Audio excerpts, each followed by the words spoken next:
welcome to the Hunt Fish Travel podcast, the first and longest running female hosted hunting podcast. When she's not arguing with boss hens or convincing gobblers that her box call is the sexiest, she's helping you navigate your trip of a lifetime. And now, here's your hostess, Carrie Zilka. Welcome to the Hunt Fish Travel podcast. I am your hostess, Carrie Z.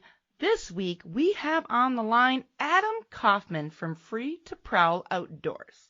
And full disclosure, I wasn't super familiar. Somebody shared it. God bless you, social media, because then I spent about an hour of my life that I'll never get back stalking his Facebook because he's everywhere and he's fishing and some really exciting stuff going on. But for this episode, we're going to specifically talk about trout fishing in Ontario, which is something I guess I never really thought about. So Adam, welcome to the show. Yeah, thank you for having me. This is really cool. And I did see that recently you were on the Okayest Fisher podcast. Big shout out to them. Eric Clark lives not far from me. Probably one of the nicest guys I've ever met. I think what he's doing is amazing. And the stuff with the Okayest Hunter and the Okayest Fisher, him and his team are just killing it. He will also be showcasing at the Expo in March, which I will talk about at the end of the show because nobody cares about that really. But anyway, so that was a really cool to see. I haven't listened to the episode, but that's exciting. So if you guys haven't listened to the Okayest Fisher podcast, go subscribe. Seriously. Anywho. Yeah, I love the guys. Eric and Greg and Derek and Matt. Yeah, they're doing a great job. And Eric's just, he's got the right mentality in promoting hunting and fishing in a positive manner, which is always awesome. So. Yeah, and he's been doing it for a long time, and I love his call-in shows and stuff, and he's doing a lot of fun stuff. He's definitely putting that marketing skills to work, and I think it's really cool what they're doing. So cool. So I was glad to see that you were on their show. So, and I was like, how ironic. So you're just making the rounds on the Wisconsin podcasts, I guess, this week. So. Yep. Well, why don't you tell the listeners a little bit about you and a little bit about the Prowl Outdoors? So my name's Adam Kaufman. I'm born and raised in Manitowoc, Wisconsin. Still kind of hang out there, but primarily I opted to live a little bit different lifestyle. About 2 years ago, I built my truck to live out of and travel around, hunt and fish, do some guiding in the fall for elk and mule deer in Montana, hunt big game out west, but also really love ice fishing. So right now I'm on a month and a half long ice fishing adventure. Left early February, drove to Ontario, and living out of the truck the whole time I'm doing it, just so I can ice fish and do it a little bit more efficiently. So that's crazy, insanity, and awesomeness all wrapped into one. Let me tell you. So when you, I feel like we're kindred spirits here because I usually do something. Last year it was a 3-state ice fishing kind of solo DIY. This year was just Lake of the Woods, which was fine. But I love to see all of the ice fishing photos from different areas and different states and, by golly, countries. What made you decide? Because obviously the mission statement for this show is to help you plan your next hunting and fishing adventure. It's to help inspire you because, let's face it, we spend more time on the logistics than we actually do fishing and hunting usually. So when I sit down and I think, oh, where would I like to go this year?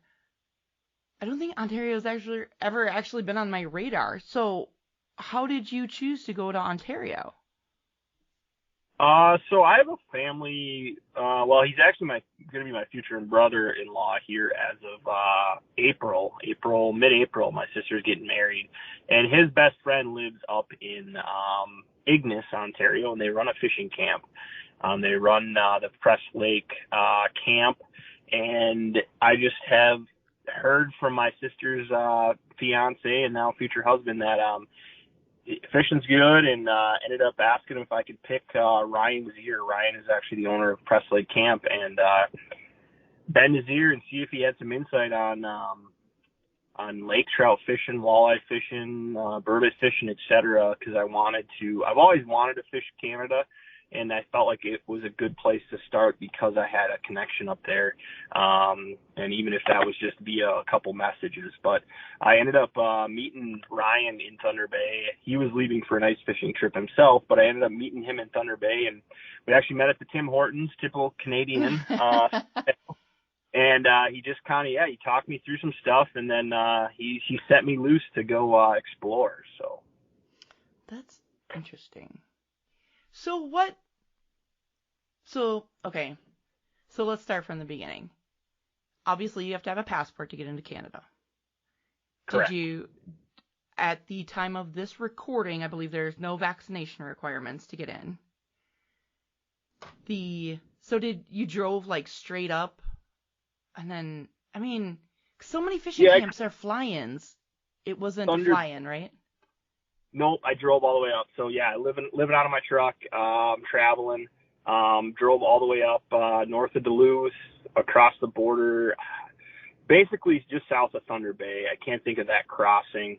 But it's crossed there. It was a slight issue to get across. How so?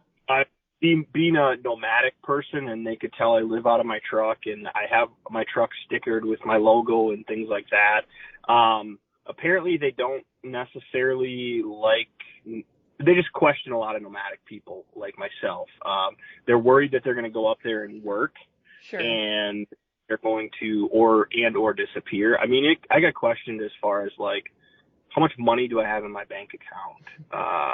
How much cash do I have? How much credit card value do I have available to me? Like, they wanted to know specifics. Like, I actually had to talk to an immigration person. I'm not saying that's for everybody. It's probably not going to happen to everybody. It was a very interesting crossing. But they let me go, gave me a 3-week pass to fish, and I stayed up there, I think, 2.5 weeks, and just ice fished and enjoyed it. So that's cool. I'm not ashamed to admit that I watched the Border Patrol, that stupid show on whatever it is, A&E or whatever. And a lot of times they highlight Canada. They are really strict, like really, really strict about stuff. Oh, even the Canadians say that. It's actually them to get back into their own country sometimes than it is to get into the U.S. So, I mean, I understand what they're doing, like their job. Sure. I understand. But I don't know. I mean, I'm a tourist coming to your country to spend money and buy a fishing license and fish, promote it, and I don't know. It's just interesting. Yeah. So what sort of license did you purchase? Because there are different options, just like anywhere when you're doing non-resident tag. What sort of fishing license did you purchase? So I purchased the yearly, just the sport fishing 1 year. I think it's like $87 for Ontario. Oh my God, that's so cheap. Yeah. Super cheap. So I figured might as well. It was basically, I think their rollover is similar to ours, like end of February. So I figured, man, if next year, if I'm up there, it's good for a year duration. So I figured, man, if I'm up there, I can fish again sometime. So for $87, it's cheap. That is cheap. And realistically, I mean, our fishing regulations are ridiculously complex. When I looked up the regulations for Ontario, they weren't as crazy as Wisconsin's was, which was nice. But they had the conservation license, they had a regular limit license, do you remember off the top of your head what your daily possession limit was? So like, let's say for walleye, right? It's only 2. It's only 2, and one can be over 18. So it really, that's kind of a sticker. Oh. And your possession and your daily are the same thing. So you really can only come back with 2 fish. But for me, I'm a little more of a sport fisherman. I'm just going up there for the experience, the adventure, the travel, and big fish. I really went there for lake trout. But it is kind of a pickle catching, one fish over 18, and then you pretty much gotta kind of sort a lot of them. So yeah, that's interesting. Lake trout. What did you use the same kind of bait that you would here in Wisconsin up there? Yeah, lots of tube baits. I caught a lot of my fish on a big old white tube, about 4 inches long. I like using a Northland tackle tube.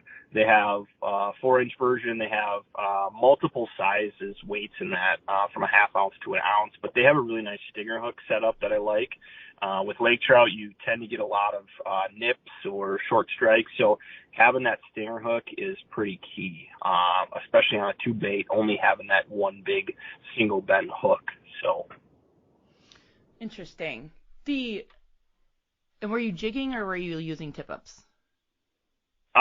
Primarily jigging. I did get a couple hits on. I don't run a tip up version. I run a jaw jacker, automatic hook setter. Oh, those are so nice. Yeah, they're great, and I like fighting them on a reel rather than hand lining them. Mm-hmm. I had a couple trips on that. I ended up breaking one off.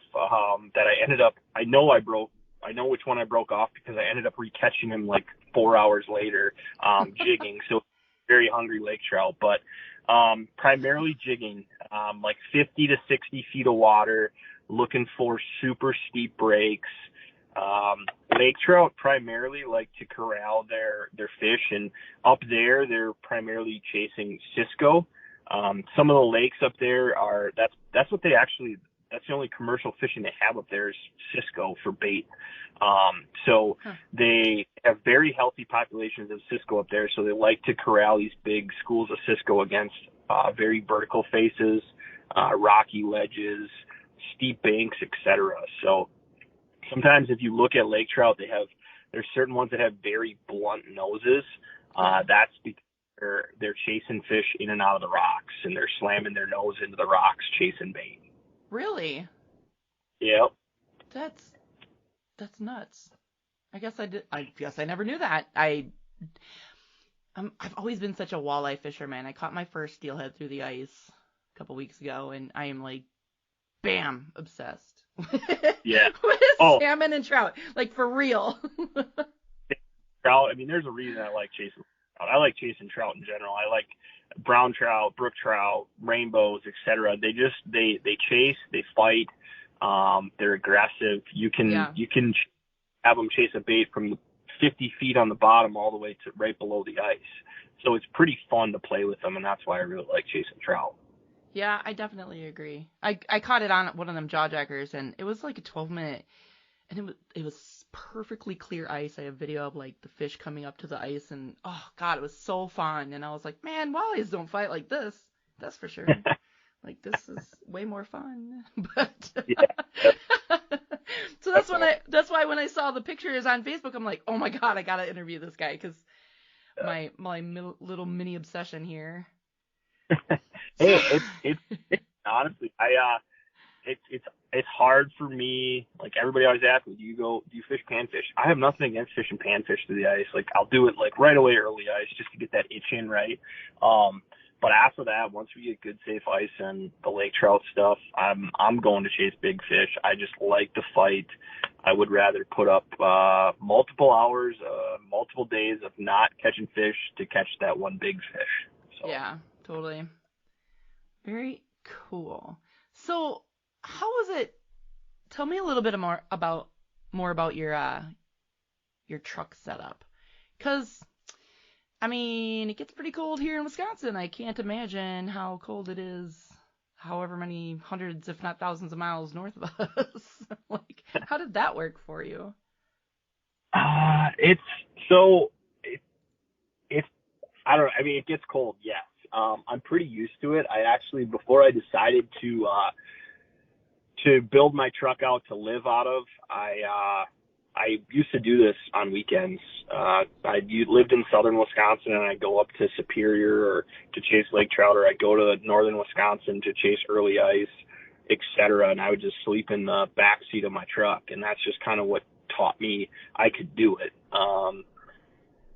It takes a lot of layers. I typically sleep in long johns and sweats and multiple sleeping bags. I have a 15-degree Nemo disco sleeping bag, and then I have a old style Coleman flannel sleeping bag that goes over the top of it. And I don't run my heat at night. I run it for about an hour or two when I get in, because I'm typically relaxing and, on social media or watch Netflix, whatever, on my phone. And then once I'm ready to go to bed, I shut the heat off, and I'm just nestled in there. And then I usually wake up and remote start my truck in the morning, or start it up and then go back to sleep for about an hour. And then you get warm enough where you want to get out of bed. Otherwise, It's pretty hard to get out of bed.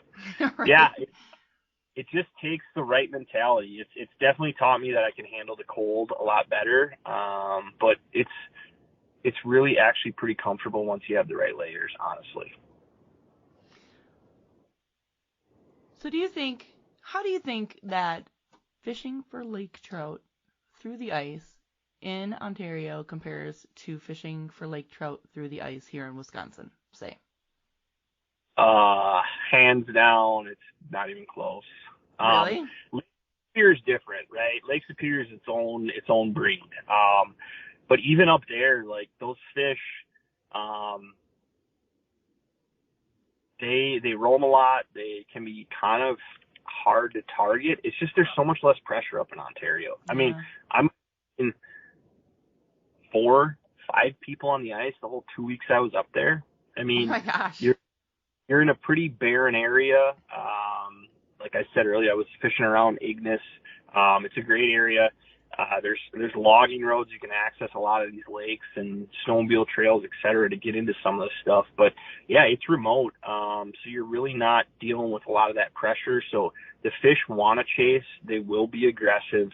They'll bite, versus typically around Wisconsin, whether it's Green Lake. I've never fished Geneva, but I fished Green Lake, and I fished Lake Superior, and I've actually fished Gatto Lake up in near Anago. The fish they've seen baits, they know what's going on, and they can be finicky. So. That's cool. Yeah, I suppose, that's I don't know, I live right 2 minutes from Pewaukee Lake, and people are, oh, the fishing's so good. I'm like, yeah, you and every other fisherman say the same thing, because you're all fishing every Saturday morning. Like.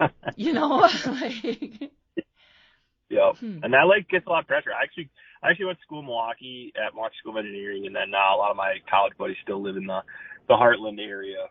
So yeah, I've spent some time on the old Pewaukee bass fishing, but it gets a lot of pressure. It does. One of the muskie shop over there, they do a Wednesday night muskie league where the first 19 boats, everybody chips in $10, and whoever catches the first, the biggest muskie or whatever gets the pot. And I was like, oh, that would be interesting. And I'm like, how are you guys catching these big ass muskies on Pewaukee Lake with all this boat traffic out here? And then I see pictures, and I'm like, well, alrighty then, I should shut up, because these are amazing fish, But I can't even imagine that some of these lakes, like up in Canada, that are just not pressured at all. They just got to be amazing fisheries. I have yet to fish Canada, but it's definitely on the bucket list. So yeah, you understand how little they get pressure or how aggressive their fish are when you're catching walleyes on a tube jig fishing for lake trout, right? That would never happen down here. Right. Some got to go super small with a spoon, or there's not barely any movement. Yeah, just up there they're just like, oh, that looks like what I want to eat, and they just hammer it, and that's a walleye. It's crazy. That is, yeah, totally. So, are there other lakes or other areas that you have fished in the past in Canada? No, that was my first trip up there, honestly. I always wanted to fish Canada for a long time, and just finally made it happen. Had living out of my truck, being a little bit more flexible with my schedule and doing that kind of stuff. I finally was able to make it work, and it was I'll be back for sure. That's cool. And I'll definitely link to Press Lake Camp in the show notes in case anybody's interested in there. Great reviews. It looks like, I'm looking on the map and I'm like, man, amazing. It looks amazing. So I'll link to that in the show notes. And then, you're all over the place. Do you have a favorite place, like a truly favorite place and species that you just, if you could go there once a month and go fishing, you would? Ice fishing wise, I would probably say like the Apostle Islands. It's just the ice is so finicky up there. It's hard to always fish up there consistently, but that's just an awesome place to chase lake trout, brown trout, splake. You can catch some colos up there, but that whole area is just amazing. I like fishing up there. If we're talking open water, my favorite place is Sturgeon Bay, Big Smallmouth. Really? Yep. That's interesting. I guess maybe I just don't hang out with enough bass fishermen. People are always like, walleyes here, whatever, muskies or northerns or blah, blah, blah, blah. That's really cool. That's a great area. The Apostle Islands, I have a charter booked with. I'm drawing a blank on the name. They're doing You'll love it. Yeah, it looked so cool. I was like, I got to do this. So we've got it booked for, I think, July. I am very much looking forward to that. So, very cool. Yeah, no, you'll have fun for sure. It's just a cool area to explore, and it's very unique, and especially being able to ice fish up there is has just weird, like if you're on Lake Superior, you're sitting over 150 to 300 feet of water. Yeah. And then there's open water, at the end of the islands, out on one of the most probably dangerous lakes out there. So it is unique, but as long as you're smart about it and watch the reports and check the ice and go where people have traveled, I would don't hesitate to get out there if you want to try it. There's some very good fishing for lake trout, really close to Red Cliff. You can fish them out of Bayfield. It's a great area. Neat. Angling Adventures, that was the name of the charter. I'll give them a little plug too. Because I think they're going to come on the show here eventually. We're just trying to get schedules hooked up here. You know how it is. We all are like, maybe next week. Oh yeah. But yeah. I'm really excited because it's just such an interesting area. It's something so unique, and I don't know. Wisconsin has a lot of really great positives as far as fishing goes.